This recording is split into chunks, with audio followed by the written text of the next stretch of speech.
Hey everybody, John Brown with you again here today, and today I'd like to review Firenze, the mid-weight Euro tower building board game that actually uses cool wooden pieces that you physically build your tower with.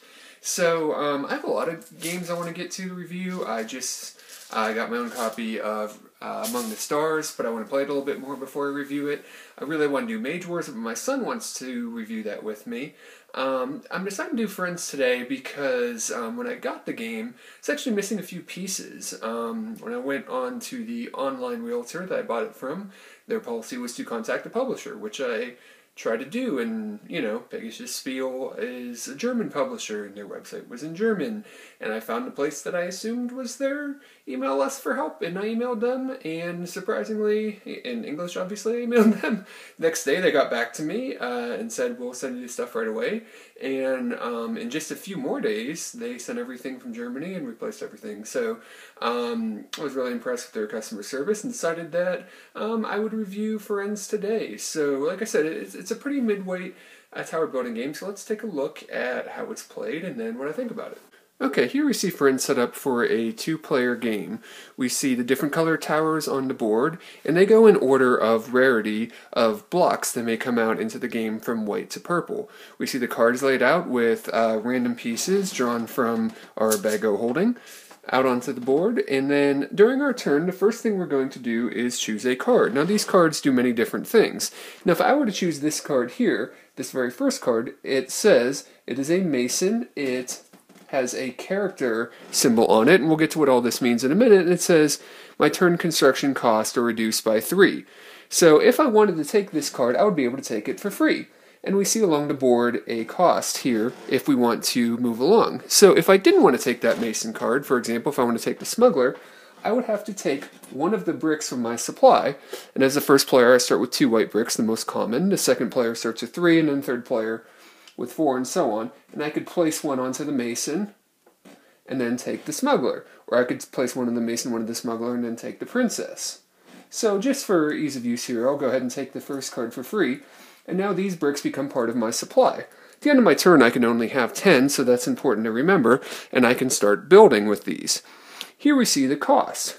To place 1 brick out, costs 0. To place 2 bricks out, it costs 0. To place 3 bricks out, it costs 1, and then it rapidly increases. So I could place 2 white bricks out for free.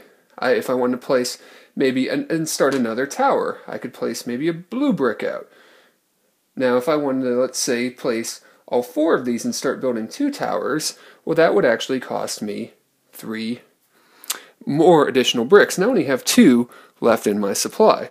Now if I played this card, I could reduce my cost by 3 for the round. Now this card would be out of my hand. Usually we have a hand limit of 5 cards. And if I played it right away though, then it would be out of my hand, and I could put all 4 of those out for free. The reason that might be dangerous though is because every round you have to continue building your towers, or they're going to be torn down. So the next part of every turn is to tear down any abandoned constructions. So those are any towers that we didn't add to that round. For any towers that are still standing after a tear down phase, we could fulfill commissions. Now, all the commissions start at a level 3.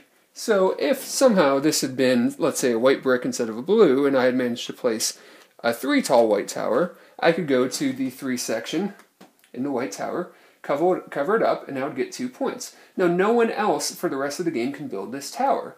We'll see there's certain spots on the towers that are covered up already. That's done randomly.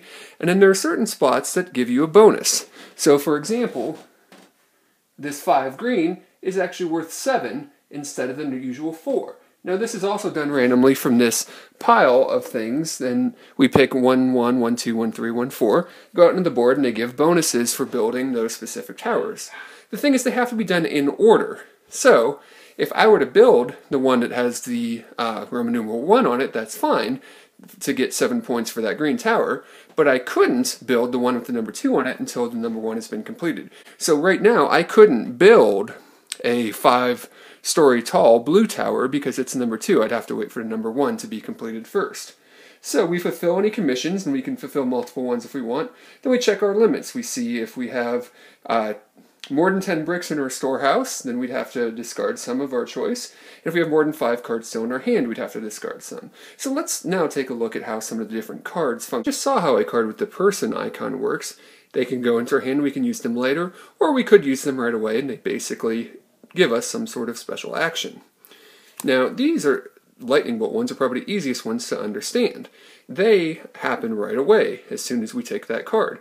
This one says tear down one of your towers, place all of the bricks into the pouch. So you would lose a tower. Now, why would anyone ever take a card like this? Well, what's going to happen as we play the game is cards are going to be passed over and more bricks are going to be added to them, and maybe bricks in colors that we need to work on towers that we're doing. So instead of just the 4 starting bricks on a card, cards are going to get more and more bricks placed on them. So even cards that are not very good, all the cards will slide down and a new one will come out every round and get 4 bricks placed on it. But these cards that are bad for us eventually are going to become very tempting to take. Now let's take a look at a celebration card. These cards go into our hand, and our hand is not shown to other players. Now, if they can remember what we picked up, that's fine, but these cards can have potentially positive or negative effects. At the end of the game, you receive 1 prestige point, which are victory points in the game, for every commission executed with levels 3 or 4.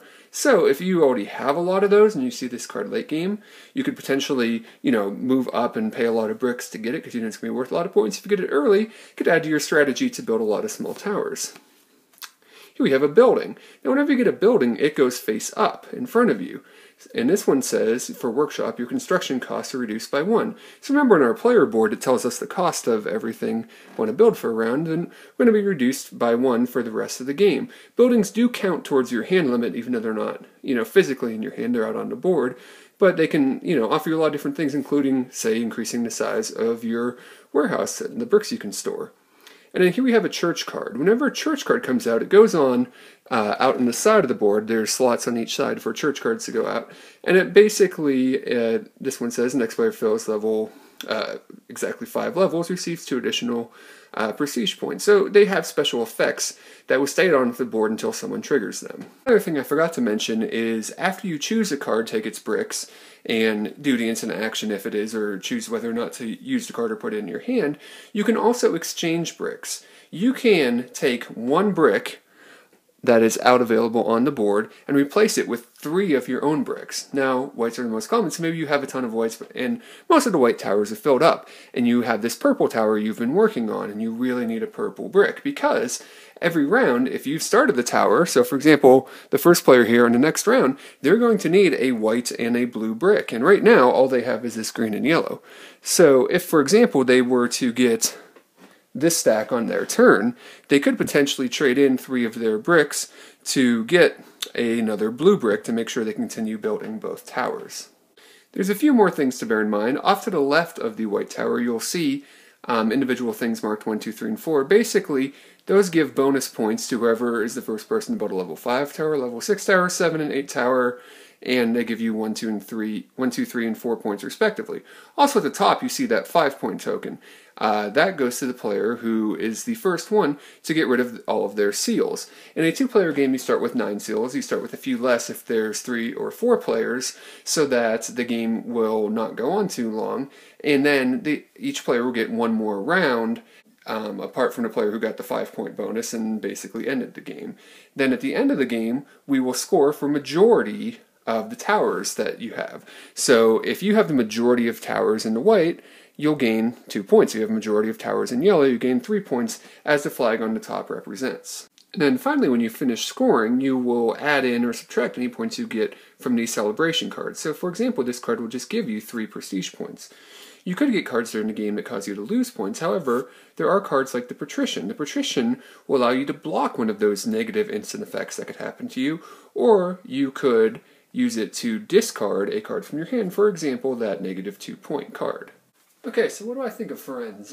Let's talk about potential negatives of the game. The game could be obviously considered a little bit dry. You are building towers, you're not fighting, you're not whatever. However, I think there's some things in the game that really make up for it. The physicality of the actual bricks and stacking them on each other, and that idea of, well, if I start this, I'm going to need something else. There's quite a bit of tension to the game, despite it being maybe potentially a somewhat dry theme. Also, there's a lot of interaction. I mean, these cards are great. I mean, the Smuggler allows me to trade another player's brick for one of mine. So even though the game might at first glance look like multiplayer solitaire, it really isn't, because, you know, I might be saying, oh, well, there isn't any purple out there. He's building a purple tower right now. I could use his purple brick, give him something useless to him. You know, if he or she doesn't get another purple one, that tower's going to get destroyed. So I could take from other players. There's a luxury tax where players have to give me stuff, and then there's this card, the Campanella, however it's pronounced. And I might have said it wrong with the church cards before. They don't go into those slots on the side immediately. As soon as a player takes them, they go there. So a player could strategically, you know, take one of those church cards on a turn where they can fulfill whatever the church card says, so that they're guaranteed to get the points for it. This card in particular, the game actually suggests that the first time you play, maybe you even play without this. If you're going to play with it, make sure players know what it means when it happens. And it says each player must build a bell tower for the church, and it must be a 3-brick high white tower. And no commissions can be fulfilled until its completion. So here's the thing about this card. You take this card and it goes into the church section and it becomes active, then you have to do this before anything else. So if you're working on you've got 2 big towers, you've got a blue and a purple tower, and they're 3 and 4 levels high, and you're planning on turning them in, you can't. You need to build a level 3 white tower, and if you don't have any of those bricks, and you can't, you know, finish those other towers you have going, then they get destroyed. So this card in particular is very interactive. So the game, while it may seem a little dry, the physicality of it's neat. The cards are really neat. It's more interactive than you would expect, and this is a game I really like. And despite maybe some, at first glance, you might think are negatives, most of them end up not being negatives when you play the game. They found ways around it, and you know, it's really engaging. You're watching what other players are doing. You're wondering what cards they're going to take. There's that tension on your turn of, are they going to take that card I really want? You know, what ones are going to put out? Oh, there's absolutely none of this color I need to keep going on this tower. I could exchange, but I only have 2 extra bricks I can exchange. So there's quite a bit of interaction, quite a bit of tension. And you're paying attention during other players' turns. It only goes up to 4-player, which could be a detriment if you have more players than that, but in some ways I think that's a good thing, because in general you're not having to wait too long in between turns. Alright, so overall, Firenze has pretty well written rules. There's also a one-sheet thing that you can pass around for more specifics on any of the cards. Solid components, and is surprisingly tense and interactive. I'm not saying it's the most strategic game ever, but you know, there is quite a bit going on. You know, you can have that turn where you are the first person to finish the 8-level tower, so you get the 4-point bonus. It also has the balcony on it, they call it, that gives you more points. And you know, you string some things together. The way you can potentially string your hand of cards together for certain things. Also canceling negative things. Strategy of, do I want to go for a lot of majorities, a lot of smaller towers, or I just want to go for the biggest ones? And how often do you want to push your luck? That's actually a component to the game. How many towers do you want to have going at one time? It's, usually you can keep 1 going pretty easily. 2 is a little tricky. 3 you can try to do, but you have a lot of potential for having to tear those towers down. So between the interaction to push your luck and the really decent amount of strategy, I'd have to say this is a really solid midweight game. So I highly recommend Firenze, not only for the quality of the game, but also the quality of Pegasus Spiel's customer service. Thanks a lot for watching. Hopefully we'll be back soon with some more reviews. If you're checking me out on Board Game Geek, be sure to check out my YouTube channel. I'll put a link to it there. And if you have any suggestions or anything, let me know. We'll talk to you guys soon. Alright, bye.